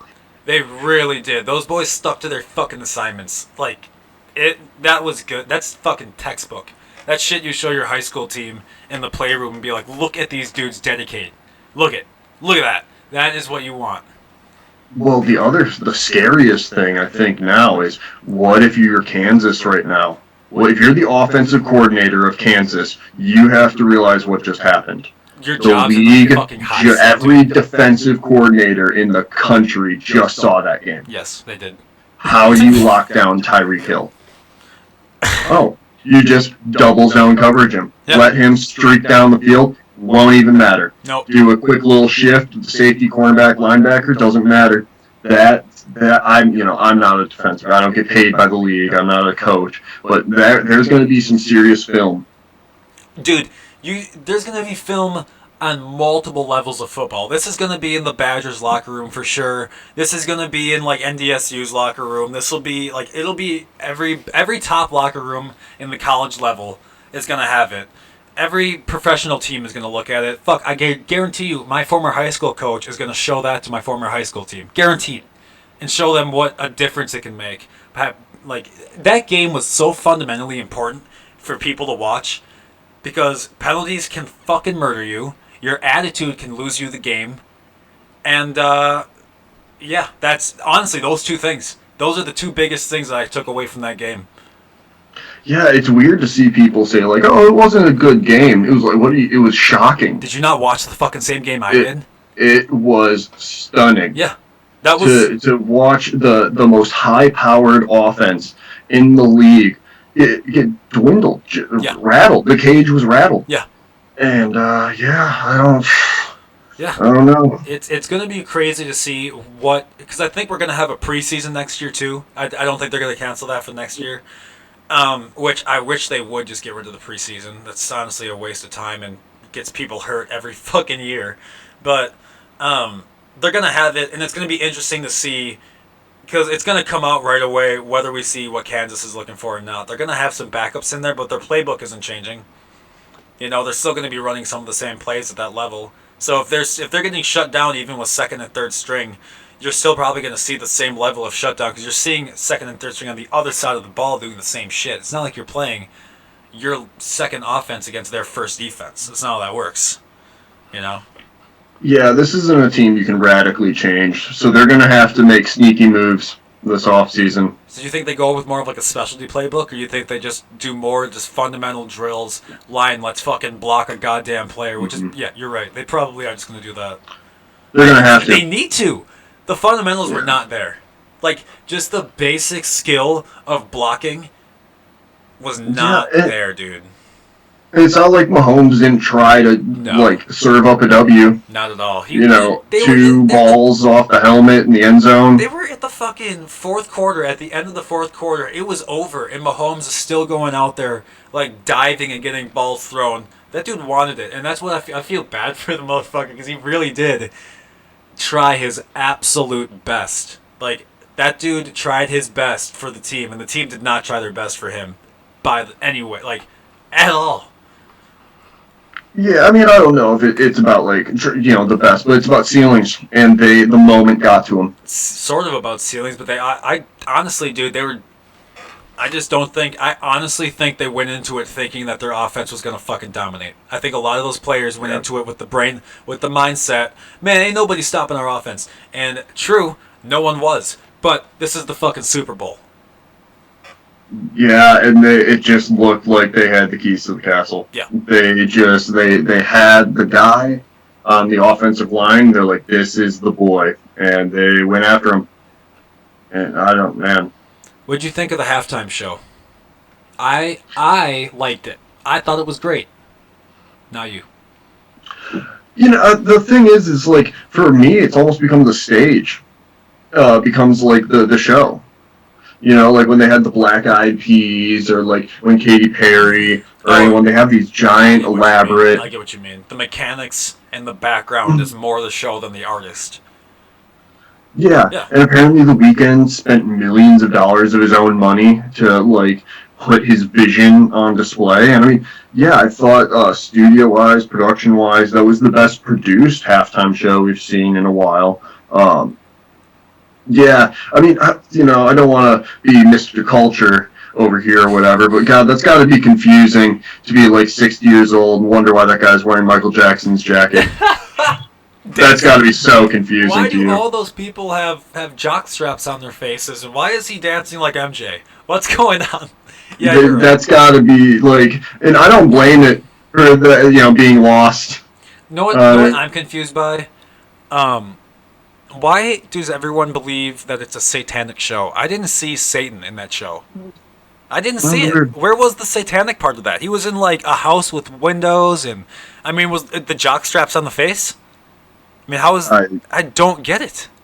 Was it the red eyes? Was it the red eyes? Sometimes you see headlines and you just keep scrolling. But I honestly watched it all the way through, and I fucking enjoyed it. I did. I loved it. I thoroughly enjoyed that halftime show.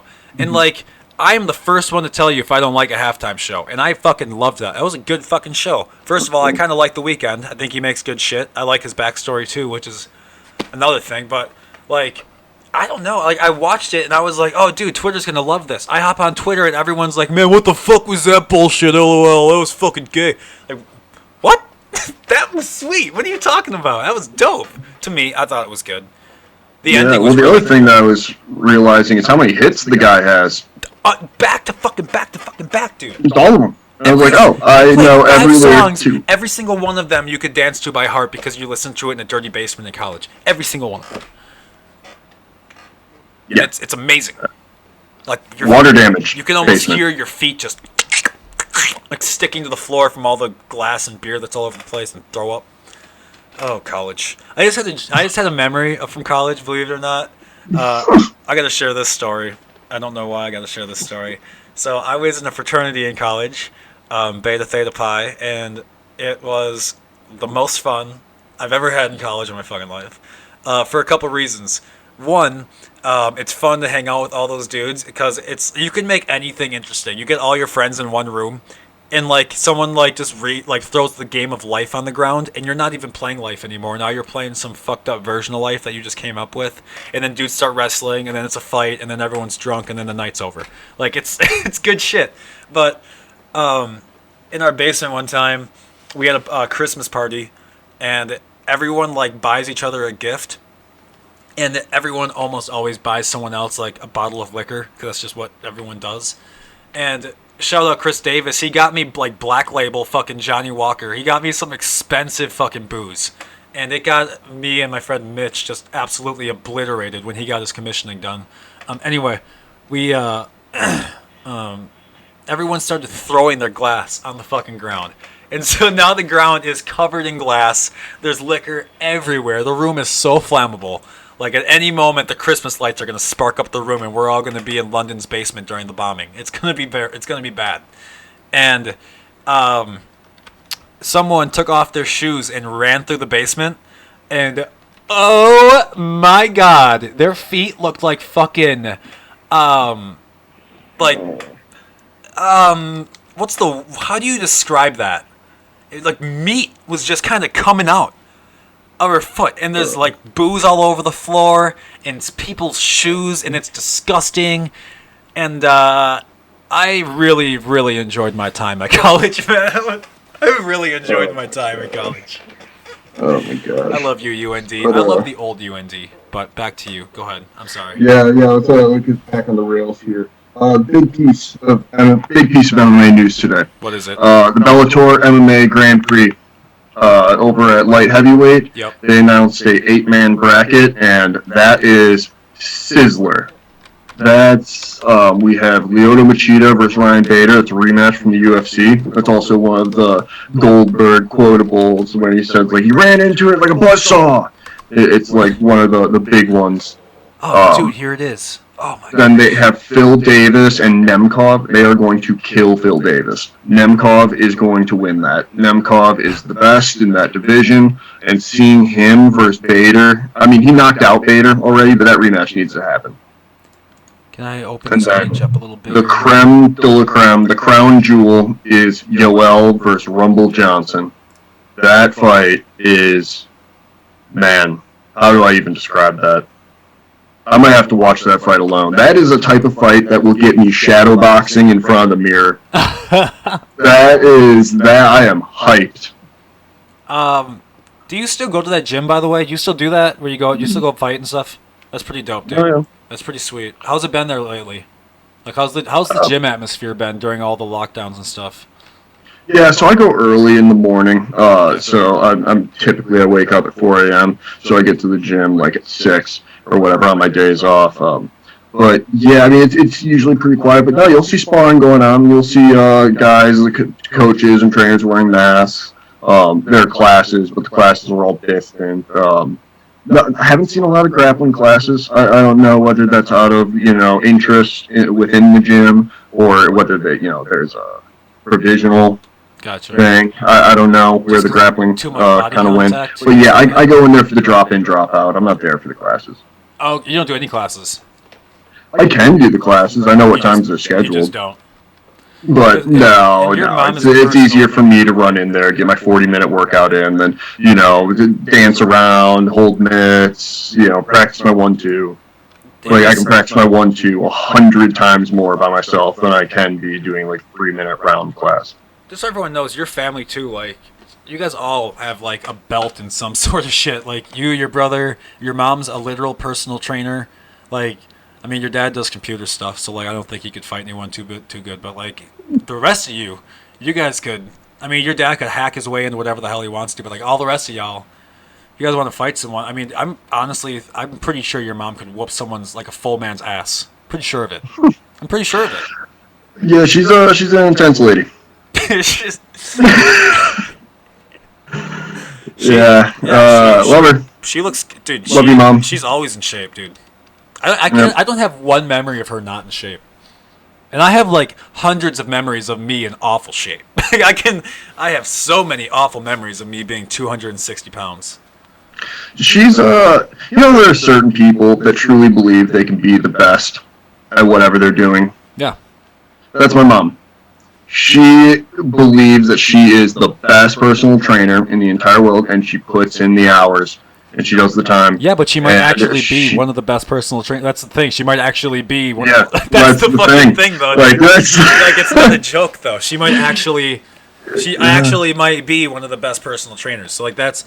I mean, I have never seen someone dedicated to personal training like her. Like, I have friends who own their own personal training facilities, and they aren't as dedicated to the personal trainer lifestyle as your mom really. Traveling to all the Les Mills events, doing all the new choreographies, paying. Yeah. When dudes are done getting trained by your mom, though, they're fucking looking tuned. They're looking tuned. Oh, I used to bring my college athlete buddies to her class. Oh, and they would throw up. I would throw up. Yeah. It's miserable. Good. And I would never take her cycling class. Is it just too much? Oh, because I tried to pace her, and it just doesn't go well for me. Oh, is she a cycler? Like, does she have like an actual cycling bike? Yeah, she's been doing it for a very long time, and she's been teaching the class for like 15 years now. Oh shit! And she will very, very casually in 40 minutes put up 12 to 15 miles. Damn. Yeah, she cruises in that like 3 minute to 3.5 minute mile on the bike. Oh shit! 40 minutes to 50 minutes, depending on if she wants to give her class a stretching break or not. Damn, that's pretty sweet.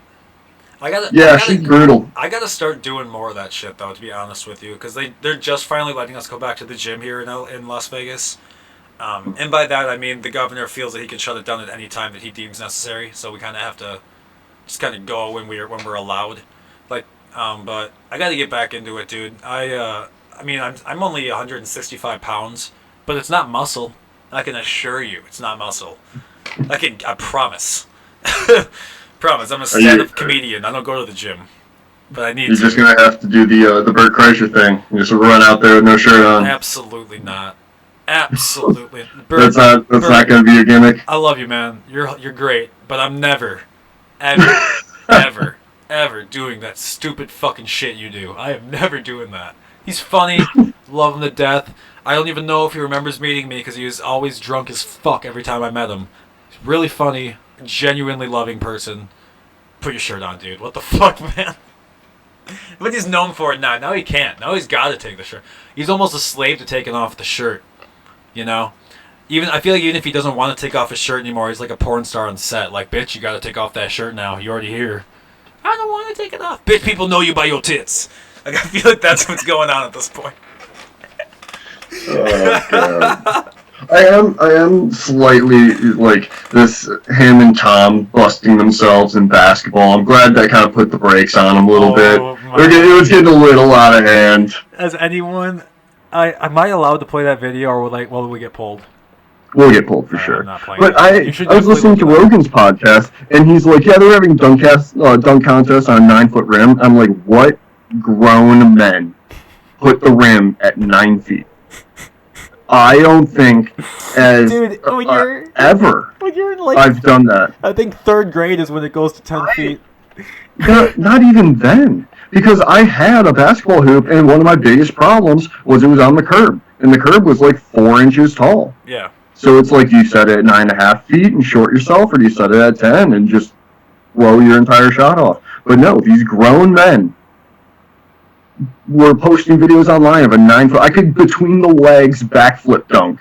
Well, you have to a 9-foot understand rim. too, like, when they're doing those videos, they aren't trying to actually be athletic. I know. Like, yeah. So the thing when he snapped his knee and broke his arm, the second that happened, the second I heard about it, I was like, inevitable. I knew that was coming. Something like this was right around the fucking corner. You can't have two dudes who are fucking, I mean, 2 Ben Franks at least, and they're jumping around on a court, and he's got the kid from Kenosha there, and he's like, I know, how strange is he's this for me? talking to him, and by the way, this kid's talking, he's like, Tom, man, you got to dig deep. You got to dig inside you to get this jump. So Tom's like, all right, like really talking to himself. Everyone's just, come on, Tom, you can do it. And he just pushes off his knee, and his knee is like, nope. And then he did the worst thing you could ever do when you're falling down. And that's try to fucking catch yourself. Just fall. You're going down. It's gonna happen. Don't make it worse. Just hit the deck and let whatever damage has happened occur, because any attempt at stopping yourself is going to incur more damage. Period. Could you imagine being these guys' wives? Just that. Sometimes I don't know much about Bert's wife. I don't really, but I know because Christina is also a stand-up comedian, so I know who she. I know what she does. So I don't think Christina has a hard time with it, because Christina is so fucking close to Tom. Those two are almost the same person at this point. That it's like, I mean, I don't know. I don't think she had a problem with it, but I do think that when Bert got home, I think Elaine, is that his wife? I think his wife's name is Elaine. I don't know. Who cares? I think she was like definitely not happy with what happened that night. They should be counting the lucky stars that it happened on a basketball court, and not like something like in 3 months had this progressed and they're like bull riding or something silly. What happened when Tom did that dance video? He spent over $100,000 promoting it because Bert made a dance video of himself in a dark room with like a lamp on. I mean, like literally an iPhone and a lamp could do that dance. And then Todd comes out and he's like, all right, I'll spend $100,000 on this. Gets professional choreographers. I mean, Jesus Christ, I'm surprised he dressed up like, who's that actor? God, he's a terrible fucking actor. So bad. Steven Seagal. Thank you. Yes, Steven Seagal. Everyone, terrible fucking actor, Steven Seagal. Yes, it's exactly the actor. He dresses up as him with the ponytail and the thin ass glasses and shit. Has a fake Bert in the corner eating ice cream or whatever. Out of him at the end of the show, just murders him. Oh man, those guys. Anyway, let's talk about that 29-yard punt real quick before we go any further. I don't want to. All right, let's talk about the crowd during the pandemic. At 20. Yeah. The will go on. That punt. That Super Bowl. That punt made me want to cry. Man, if that was a microcosm of the game right there. But yeah, it is interesting that they the crowd attendance, they sell it, right? They're like, we have all these vaccinated healthcare workers. I'm like, okay, yes, but you also have 22,000 people in the seats. Right. 7,500 of them are vaccinated. Everyone else is not. Like, okay. So, here's the deal, man. Here's where I'm at. If you want to go out, get yourself sick, do it. If you don't want to go get sick, I think you need to stay home. I think everyone should have the choice. Welcome. I know you got the vaccine. You said you wouldn't. He's gloating the goddamn vaccine. We know you're special. That was yesterday. We know you're special and you already got it. I get mine this week. So I'm not going to tell anyone about it, though. I'm just going to go get it and go home like I do with any other regular flu shot because I'm an adult and I don't need to advertise when I get vaccinated. Paul. Yeah, it was weird. I was walking through like prom style banners. I was like, man, when am I gonna get this vaccine? Were you really? No. Oh, I was like, did they actually set it up like that? Oh my god! I was gonna say that would be the worst thing I've ever heard. Like, you're a hero. Everyone's clapping as you come down the middle. Oh my god. Yeah, it was like employee orientation at an Apple store. Dude, you got the Pfizer one, right? Yep. Okay, which one? Do you get a choice between Pfizer and Moderna, or is it kind of like what they have in supply? I only had access to the Pfizer one, so I get my booster in 3 weeks. Okay. No side effects. I'm fine. Good? I mean, maybe the side effects is podcasting for like 2 hours straight. This has only been... Oh, God. No, maybe 6 minutes.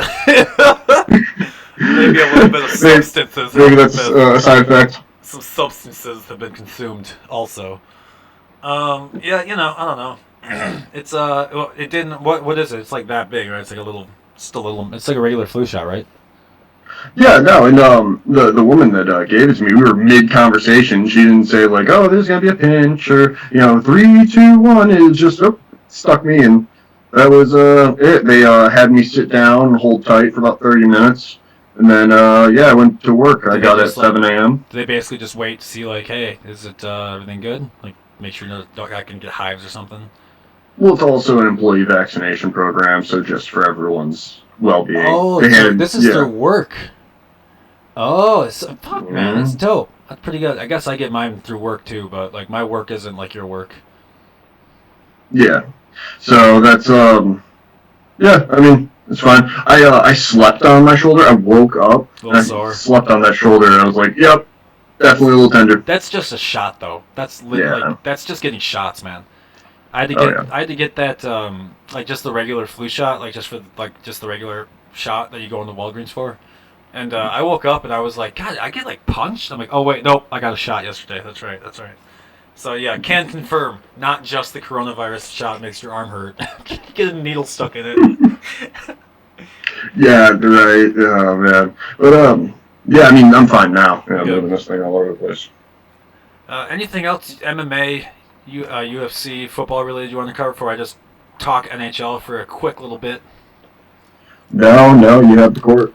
Okay, the NFL or the NHL is getting to be much more in like a regular a fluid standing here. To be honest with you, like my favorite team, I watch the Bruins pretty religiously, even though I live here in Vegas. It's it's weird because like Toronto right now is on the very top of the league, and Boston's right below them.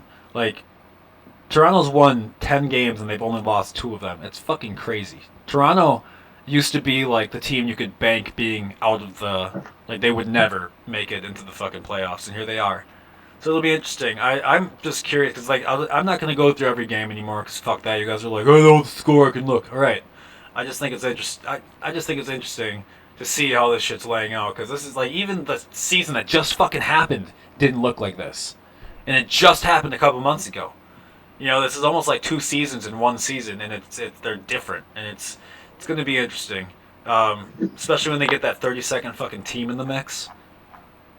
Do you know about that? They have a 30-second team coming in Seattle.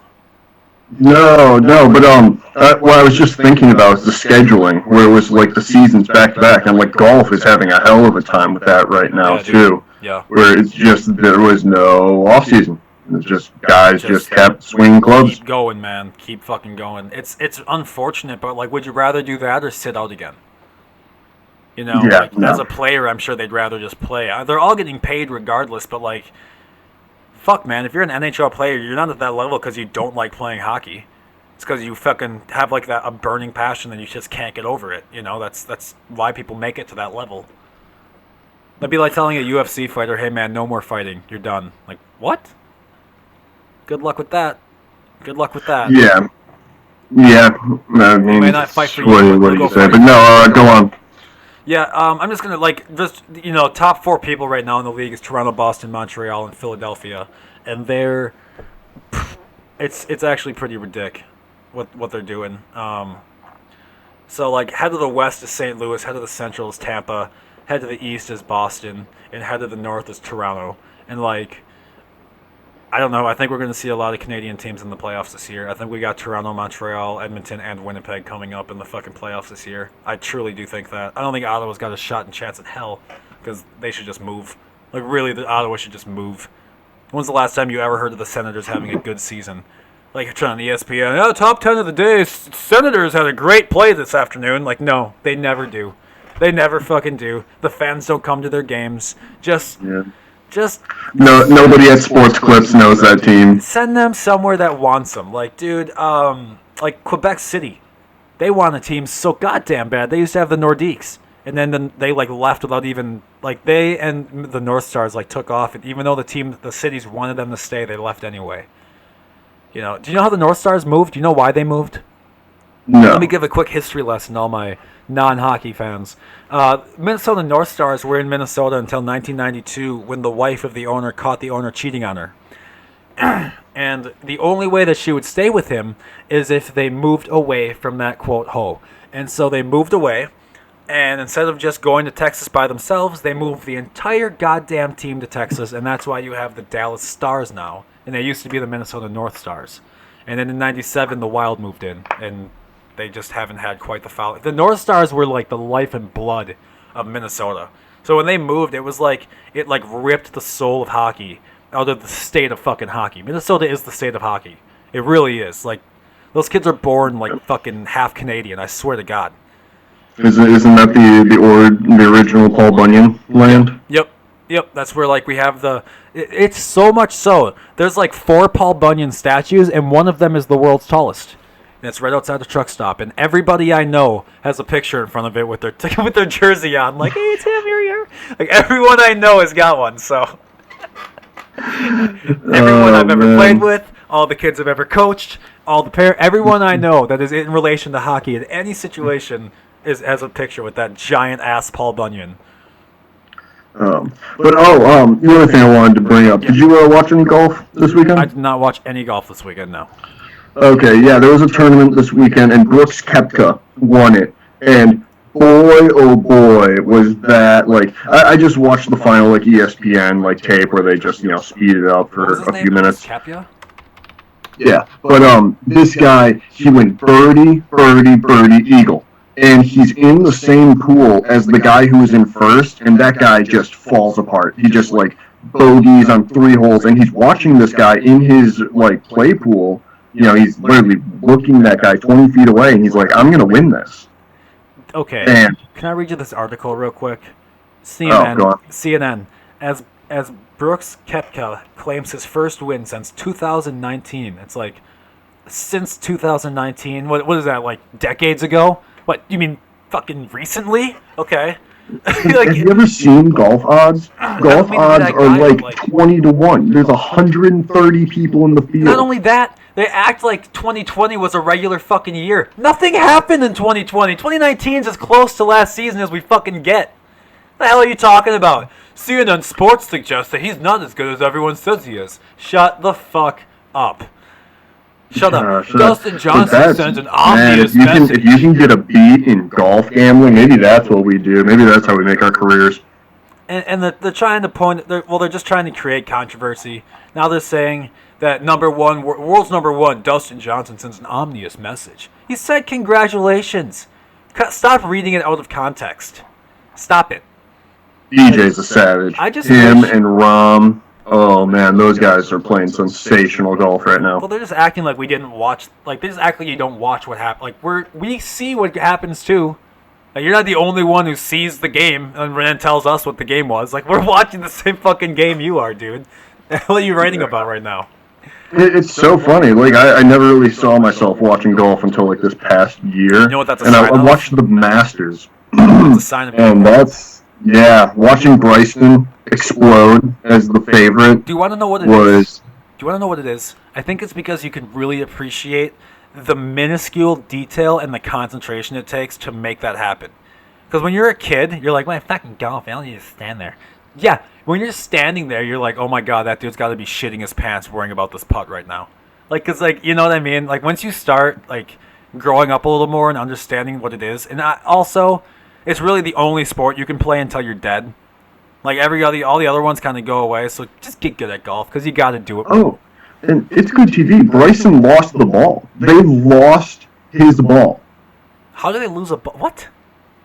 He drove the ball, and they just couldn't find it. So he takes the stroke penalty, and 2 holes later, the ball boy finds it and presents him the ball.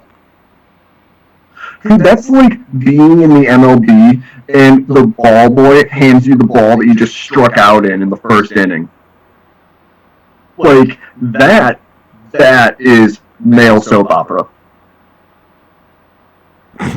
That is ridiculous.